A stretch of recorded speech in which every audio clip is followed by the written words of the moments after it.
The six-step brainwashing playbook they all use. In 1978, in the jungles of Guyana, over 900 people, including more than 300 children, died by drinking a cyanide-laced drink. They did it on the command of one man, their leader, Jim Jones. And just like that, the world had a horrifying new phrase, drinking the Kool-Aid. We look back at things like Jonestown, or the Manson family murders, or the Guyana sex cult, and we ask the same question, how? How do regular, smart people get so completely controlled that they'd give up their families, their money, and even their own lives for one person or one idea? You might think that's all just stuff for documentaries, right? Distant history. But the scary part is, the psychological blueprint they used isn't some dusty historical relic. It's a formula, a repeatable, predictable six-step playbook, and it's being used right now, not just in extremist groups, but by charismatic online gurus, in high-pressure multi-level marketing schemes, in toxic workplaces, and even in one-on-one relationships. You've probably seen these techniques without even realizing it.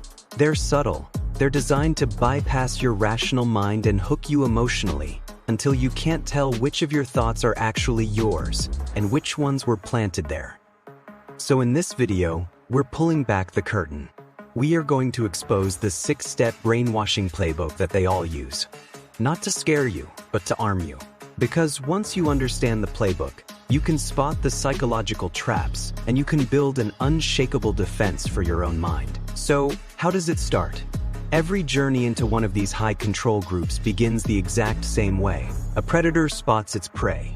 The first step isn't some big, hypnotic gesture. It is a quiet, calculated search for vulnerability. Manipulators are experts at finding people who are stressed, lonely, going through a big life change, or just feeling like they lack purpose. They look for people who are searching for answers, people who feel disconnected, unhappy with their job, or just disillusioned with the world. In the past, this meant finding people at a personal low point. But today, the internet has supercharged this process, making it terrifyingly efficient. Social media algorithms, targeted ads, and online forums have become the world's biggest hunting ground. They offer a direct line to people who are openly posting about their pain, their confusion, and their desire for something more. Once they've found a target, they cast the lure. And it's not a demand, it is an offer. An offer of belonging, of special knowledge, of a community that finally gets it. The message is always the same: you are not alone, and we have the solution. The red flag in this stage is that sudden, over-the-top flattery from strangers, or a vague but powerful promise to help you escape your unhappy life. It feels like a rescue, but it's a recruitment. It's the door opening to a path that gets harder and harder to leave. Once you've taken the bait, the next step is designed to make sure you never want to leave. This is the famous love bomb. New recruits aren't met with skepticism. They're showered with affection, praise, and a feeling of instant community. This is way more than just being friendly. It's an overwhelming flood of positive attention. You're told you're brilliant, special, and have a unique gift. In FM, new members at their expensive seminars were celebrated for their insights. In multi-level marketing companies, newcomers get huge cheers at meetings and are told they have the potential to be millionaires. It is an addictive dopamine rush of validation, especially if you were feeling lonely or unappreciated before. But this isn't real affection. It's a strategic psychological tactic. Love bombing creates a powerful emotional bond and makes you feel like you owe them something. The group gives you what feels like unconditional love, and in return, you start to feel intensely loyal. It feels like you finally found your tribe, a family that sees how incredible you really are. But this love is conditional. It's a transaction.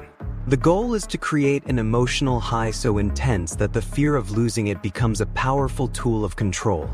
The red flags are clear: over-the-top compliments from people you just met, intense pressure to get more involved really quickly, and the feeling that you found the perfect answer to all your problems almost overnight.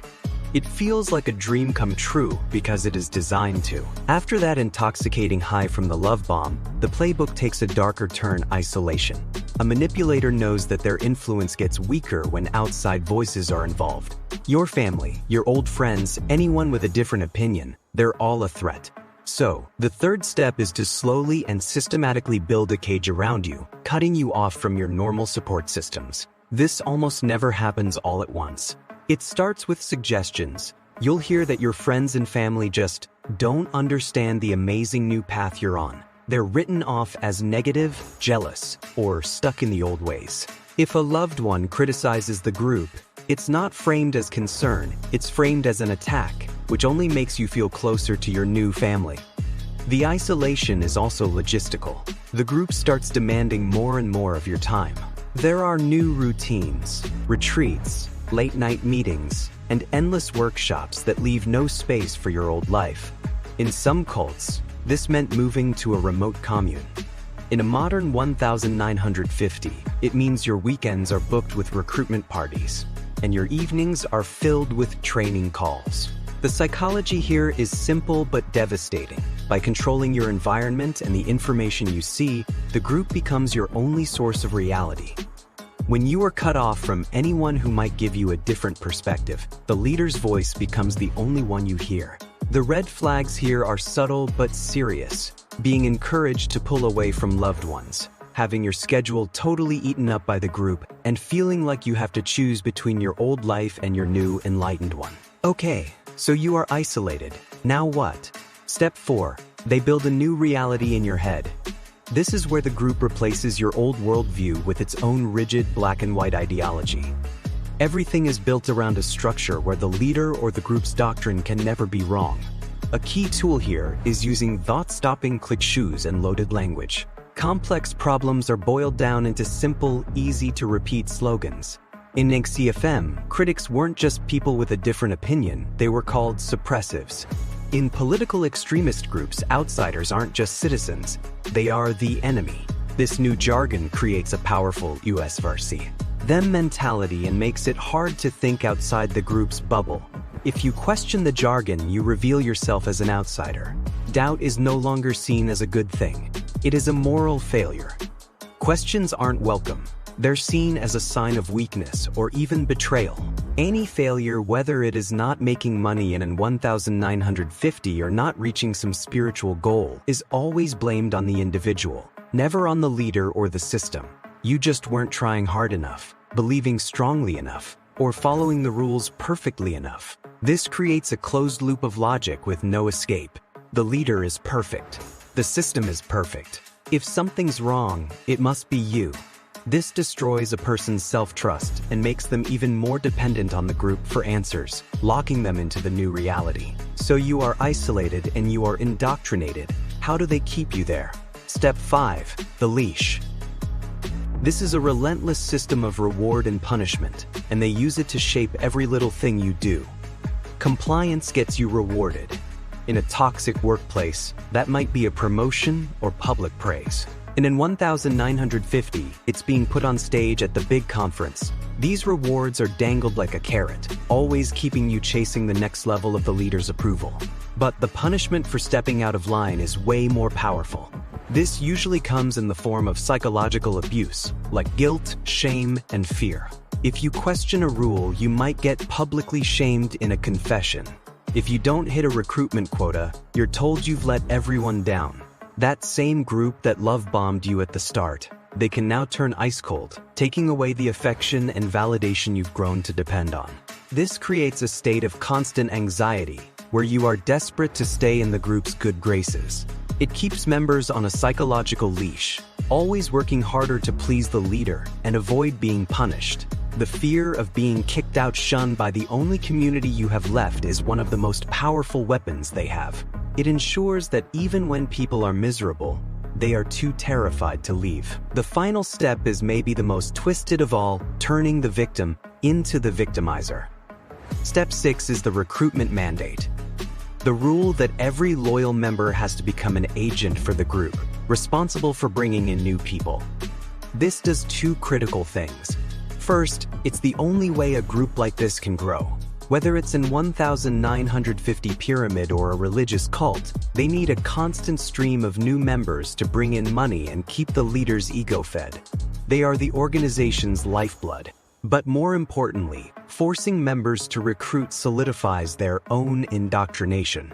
This is the sunk cost fallacy in action. When you have to stand up and sell the group's ideology to your friends, family, or strangers, you're also selling it to yourself over and over again. Every argument you make, every doubt you have to shut down in someone else, just reinforces your own commitment.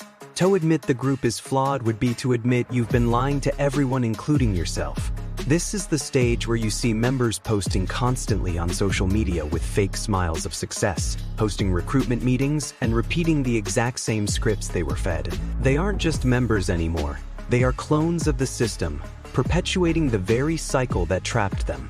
And that creates a perpetual motion machine of manipulation, ensuring the group's survival. So there you have it, the lure, the hook, the cage, the new reality, the leash, and the clone. This is the 6-step formula used time and time again to build armies of unwavering devotion. It's not magic, and it's not unbeatable. It's a predictable set of psychological tactics that preys on our most basic human needs, the need to belong, to have a purpose, and to find answers.